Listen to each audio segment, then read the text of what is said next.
If you were to take the seat of power, or to fade into nothing, I must admit it would change nothing. I would continue to teach people that man's own nature is the most important thing in the history of the world. The stories of Genesis and Exodus, these depict the power of man. Genesis displays man orchestrating its own demise by simply giving in to temptation. Why shouldn't we give in to temptation? It gives us pain when we deny it. Adam and Eve gave in and what? They lost paradise? No, they gained freedom. They went out into this world and they claimed it as their own. You also mentioned Exodus. How did the plagues of Egypt illustrate the power of man? Simple. Man survives. Judaism survived enslavement. So your beliefs are based on the fact that man is strong? Very much so. Man is a strong creature. He is versatile. He needs strength if he is to be led. That is what we need. A strong leader for a strong people. Mr. LaVey, you have lived a life of atheism. How do you feel now, confronted with this choice? What, you or him? I feel nothing.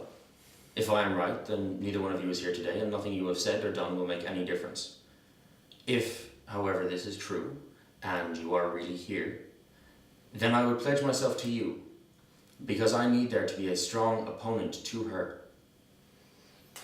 Would you ever bow your knee to her if she offered you that strength? No. She has had her chance. Enough. Thank you, Mr. LaVey. Your Honor, no further questions? Defense, your witness. Mr. LaVey, you claim to be atheists and you gather people together under the band of studying Satanism? Yes. So you study evil? No, objection! Your Honor, that is slander. Sustained. Defense, keep your argument based in fact. Yes, Your Honor. Mr. LaVey, do you study Satanism because it is the other? I'm afraid I don't understand. Allow me to rephrase. Mr. LaVey, you sit in front of us today as the head of a church proposing the belief in a very dark and dangerous area. You say that you've read the stories of Satan, but you never believe them. Your church, then, is little more than a book club. Do you not agree? I most certainly do not agree. This is preposterous. We come together to share our views. Yes, you said that already. What I mean is, you push the idea that man should take care of itself on people, from an atheist standpoint, and you suggest all different types of works to study. Why not suggest the Bible? I don't suggest that book for obvious reasons. You want man to be its own master. I created that teaching. Don't be ridiculous. You are the one true God. Remember your own laws. You don't want man to rule because you know it will turn from you. You know it will follow its own path. You know it will be strong. Man is strong. It does not need a weak leader. So you want a strong leader. Tell me, Mr. LaVey, who is that leader? If you'd like me to choose between you and him, then I choose No, him. Mr. LaVey. What I mean is, who is that leader? Is he a man or a woman? Does she follow any religions? Does she do anything she shouldn't? Is he a pious man? Really, where is this going? I must agree, Your Honor, is there any point to this? Mr. LaVey, you are that leader, aren't you? What? You want to lead. And you orchestrated it within your life that you would. You founded a church. I put it to you, Mr. LaVey, that this church was a cult, and you founded it to receive adoration from unassuming followers. I put it to you, Mr. LaVey, that you did not do this to gather people together and study. You did it so you could grab a hold of people and not let them go. Objection, And finally, Your Honor. Mr. LaVey, I put it to you that you founded this Order. church with the government church without Your any Honor. Order. So you wanted to create a show that would Order. fabricate and force them to believe in you. Objection! Sustained! Defense, this man is not on trial. You will not, I repeat, you will not attack him like that again. Am I making myself clear? Yes, Your Honor. Defense, proceed with a bit more restraint. Of course, Your Honor. Mr. LaVey, my point in this is that you use the term church to describe something that is in fact proposing no belief. Now, this is not unique to the Church of Satan, I am fully aware. It is merely a drawing point for those seeking uniformity, but cannot find it in a movement proposing the belief of something benevolent and good. So you're saying that by proposing a belief in the strength of man, I'm proposing a belief in evil? I am arguing that your objectives are unclear, Mr. LaVey. I'm not trying to attack you in any form. I'm merely trying to show you that a religion based on nothing is a cult. Your literature is not ridiculous. I'm fully aware a lot of it makes a lot of sense to a great many people. Yes, and these people know the truth, that neither one of you exist. Or, well, that is what they believe. So they don't follow the devil. They follow the study of the great power. People looked on us as evil. We're not. We just believe in different things. We never sought to fit in. We never sought to be anything other than ourselves. And people think we're evil. We never harmed anyone. We never killed anyone. Our laws, all right, my laws, dictate that we cannot harm another human being unless we want to eat it or it has caused us extreme disrespect. We do not seek to provoke. We just seek freedom. And that is what I've always given you, Anton. I've never interfered. I know that you were drawn away from me young. I don't know if you ever stopped believing. Maybe that's why you clung to the image of the devil in your life. It was my antithesis. Something you could follow knowing it was against me. Your studies in Satan, the stories you read, you saw the outcast that was the first. You taught people to join you. You were no longer the outcast anymore. You were the leader. You weren't alone anymore. I have never been alone. No, you haven't. You've always had someone following you. Like you. Like me. Satanism is so much more than people think. Believe in us or not, you cannot deny we are not alone. Possibly in its true form, the atheist Church of Satan has its pros. But I cannot get over the possibility that a church dedicated to nothing more than man may be the leading way in a new order. We're going in circles here. My church was established in 1966 and will last another 40 years. It will last as long as you or he are thought of, whether you or he win this trial. So it is going to be around for a while. The reason I'm supporting him is because I believe in freedom, but recognition. We've spent the last 40 years on the brink of things. Let us be to the world what Christianity is now. This is not about that. It's about judgment. Who is better? And it is not your place to make that call. Judgment is my right, Mr. LaVey. No further questions. Witness is excused.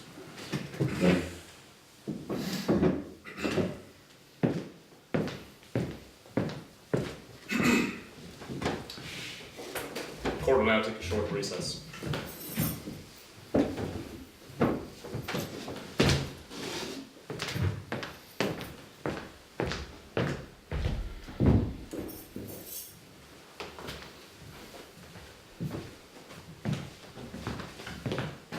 Why do you have to keep this up? Because you rejected me. Because you reject every woman that turns to you. You ignore us. You're nowhere to be found. That and 1,000 other reasons. You're a liar. You decree no lies. The same argument. Stop this now. Please. Giving up? You know I will never let you rule this race. There are plenty of others to choose from. Why this race? Because they believe hard. They see us both, and every day more people turn to me. Because of the choice I gave them from the start. Son, for everyone that turns, another earns their wings. If you don't stop this, it's going to continue right across time. We're not getting any older. No, but I can't let you keep this hold over us all. If you would just step down, there would be no war. War? You're planning another one. I am planning nothing. But we both know that mankind will eventually break out into war again. I've got a feeling that this time we'll be involved. I will never involve my kingdom in a human war. If I'm called upon, I will support my followers. So it comes down to fight or give in. I would never be so plain. There is more at stake than belief, I know that. I don't look for war, ever. You chose new over old. You never took into account that we had grown. You just created something new, something better. We were forgotten. I made you, remember me. I created you, Lucifer. You were my archangel. You were so gifted, so ambitious, your ambition, it would destroy everything.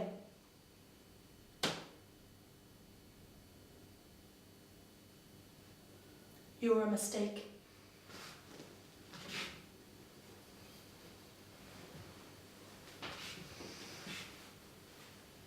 You're going to lose.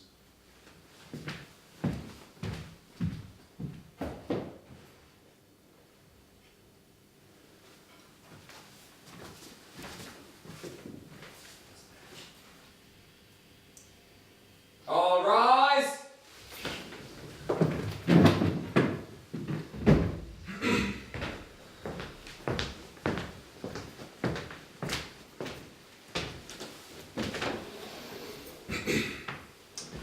Could I ask both parties to remain standing for a moment? Allow me to be blunt. This case will not be used to settle old scores. Both of you are guilty of attempting to damage the other's name for personal gain.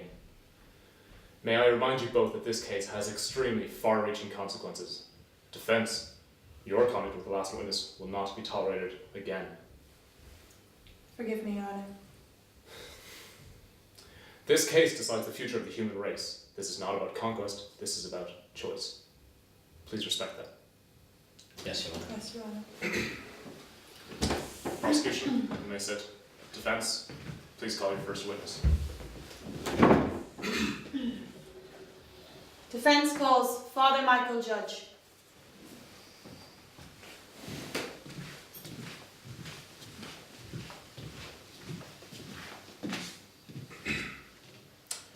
Do you swear to tell the truth, the whole truth, and nothing but the truth? I swear. Please sit.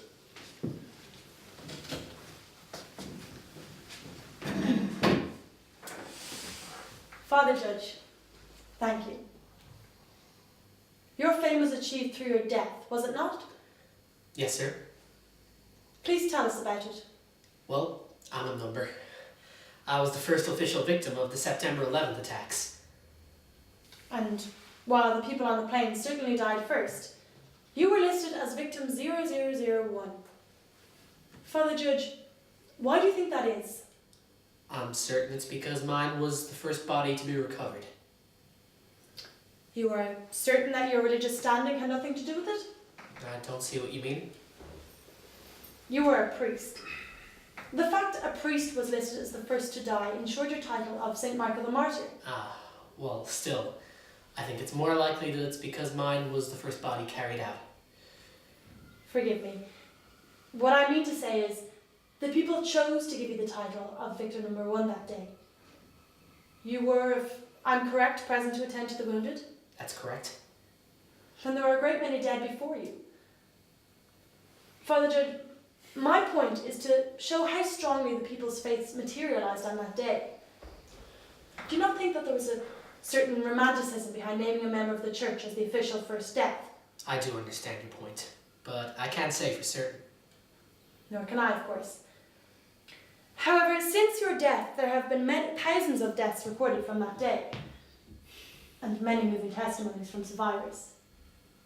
However, it is your story that seems to shine through. Objection, Your Honour, this is irrelevant. He's merely praising a member of his own church. Please, I'm leading somewhere with this. Overruled. Please continue.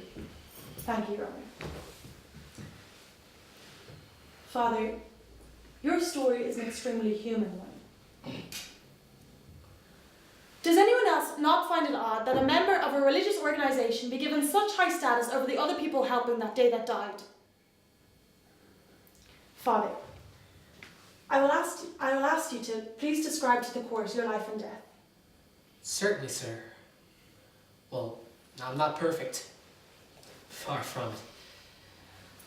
I just did my best to devote my life to God and to goodwill, but I wasn't born a priest. I suffered alcoholism and recovered. I was a gay man that supported other gay organizations and persons. I just did my best to follow God's rules. I was doing just that when I died. When you help others, Father, what is it that drives you? I like to help people and see that help brighten people's lives. My main drive is others. So, what you're saying is you simply like to see people happy? Precisely. I like to see people living a good life, and that being its own reward. I sought to aid by any means, whether they be religious or not. I just wanted to see people happy. And you certainly did. Where did you find your strength? You, sir. Thank you. Even when you read orders from the church that would gladly strip you of your rights, did you still find strength in me? Always. My belief in you goes beyond the church. There are some rules they teach that are very wrong. Forgive me for saying, but even the Church of Satan teaches some better rules. Some of them teach humility and respect, but I've seen the world broadened. When I pray to you, I do not pray to the church. Then, if I may ask, why are you a priest? I'm a priest because I want to serve. And this way everything I do is for you. Do you ever criticize people who split their lives? Of course not. I simply choose not to. Father, you've said that your life was for me. Do you agree that your death was for the people? I suppose it was. I mean, when I died it was instantaneous. I was with you. But for the people left behind, it's strange to think about death from the other side. The response to my death has been phenomenal. It's shown people a life lived for God. It's shown that in serving there can be tragedy, but the overall power of your love outweighs this. Father, do you think that people look to strength in times of hardship? I would. Naturally, yes. Then, that being the case, do you think that people look to me for that strength? Yes, but... Please, go on. Well, please understand that belief is a strange thing. I mean, not everyone who died that day was a Christian. Go on. Well, these men on the plains, they believed in you too. Their beliefs were different, but so strong. You are referring to the so-called terrorists? Yes. Islam is a religion similar in many ways to others that devote themselves to you. From their perspective, they were doing the right thing. And do you think people saw this as an offence to the church? No. Islam itself does not advocate killing for religious purposes. It's become the religion of fear. Why do you say that? To be Islamic now is to be a terrorist. That's the prevailing belief. It's awful and wrong, but that day has had an effect on Islam. People look to you, but a Christian interpretation of you. Do you, Father Judge, think this was the right course of action? Objectively, I've always tried to help people by being there for them. And I cannot deny that absence is not the best course of action. However, if you look at what people believe when they think of you, benevolence, kindness, and absolute care. Even these men on the plains, they were going to you. These attacks display the new side of humanity. But if you held our hand the entire way, we could never grow. No, sir, I don't think we should have turned anywhere else. You were exactly what we needed. Someone to take care of us, while allowing us to take care of ourselves. Thank you, Father Judge. No further questions. Prosecution, your witness. Thank you, Your Honour. Father Judge, may I ask, how did it feel to die? Dying felt strange. In these moments, how did you feel? Do you remember? I felt scared. I was confused. Confused in what way? It was almost as if I didn't know where I was for those few moments. I heard that terrible sound of the tower coming down, and I remember thinking, oh God, help those people. Honestly, I thought, oh God, help me. I see.